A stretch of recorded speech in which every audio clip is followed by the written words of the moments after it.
Hello and welcome to this orientation and guidelines for applicants for the job of Photoshop editor for the Laura Loomer for Congress campaign. Welcome. As you may know, Laura Loomer is running for Congress for the second time, and we're looking for skilled Photoshop artists who can transform the raw images of Ms. Loomer into the finished products that we could use for social networks, newspapers, various flyers, posters, and just the internet in general. Now, she's changed her look quite a lot. We see her with curly blonde hair with a large nose and a large face. And we also have her with sort of like wavy brunette with a large nose and a large face. And then we have her with pin straight hair with large nose and large face. And then more recently, she has got a nose job, so now it's large face with a rather more neutralized nose. Ms. Loomer's campaign has hired the prestigious public relations firm of Hill and Knowlton. They were the ones that did the Iraqi baby incubators to focus on, because we had to ask the question, well, she has to decide on what she wants to look like, or moreover, what if she looked like X, Y, or Z, which one of those would look like something that somebody would actually like. Okay, so now we'd like to start each photoshopping session with the nose. That's right in the center, right in the middle of the whole thing. The nose always knows, you know. And she's already had this nose job, as I said, and that's good, but it's not enough. You see, the nose, when the nose was big, it was at least in proportion with the face, which is rather large. And so now that she's reduced the nose, unfortunately, now it's out of proportion with the face, which is still rather large. And the campaign explored the possibility of a facial reduction operation, but unfortunately, her backers in Israel, when the bill was like something like $13 billion was the estimate for the surgery, and Israel has enough expenditures. They have the Iron Dome, the various missile defense systems that, frankly, they put a lot of money in a lot of people's pockets. And it was either that, the Iron Dome, or Miss Loomer's facial surgery. And they decided, the state of Israel decided, let's stick with missile defense and the Iron Dome, and we're going to have to find another solution for the problem of Miss Loomer's face, and plus there's the environmental issues anyways, like where do you put all the fat that you've sucked out of her face, like that would give the landfills are already burdened. How dare you? To maximum.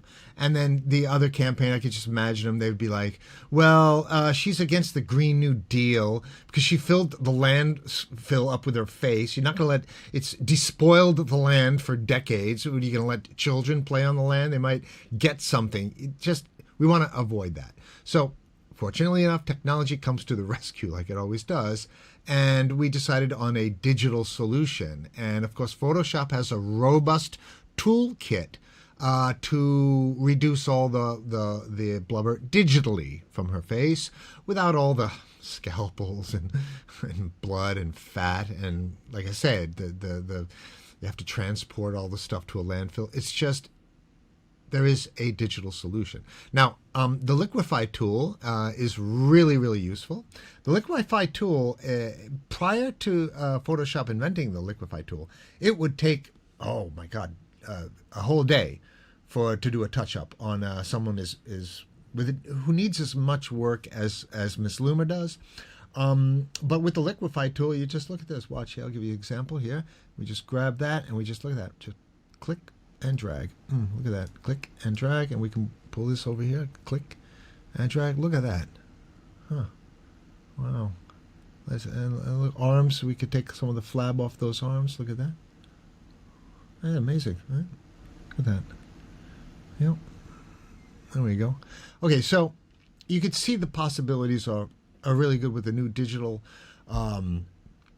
tools, and we could achieve such good results. But we have to be careful, because if we do too much work, then there's always that natural reaction when people actually see her in real life and they say, she doesn't look anything like what's in the photos, right?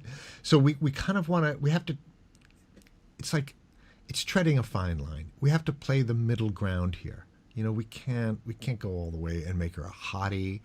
We have to kind of like find a middle ground. We have to leave some of that flab on. I know, I've worked with artists in the past, and they try to make her into like a hottie, get rid of all the flab. No, you have to leave some of the flab on her face. There's just nothing we can do about that.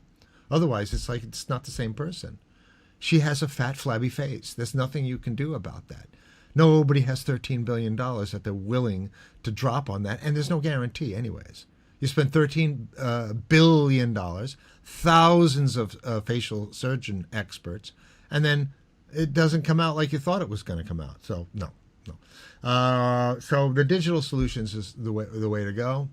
And the hope is that most people don't see her in real life, That's really the best, because anyways, when they do see her, they get a sense of disequilibration, it's called in psychology, or I like to just use a more simplified word, disequilibrium, which is kind of like a queasy, uneasy feeling, a general sense of malaise, an overall like nauseous feeling. It's just not you don't want to see her in person. So we try to keep all contact with Miss Loomer through digital means, so you don't actually have to be in her presence. Plus, there's the smell also but we have a different team deals with the stench.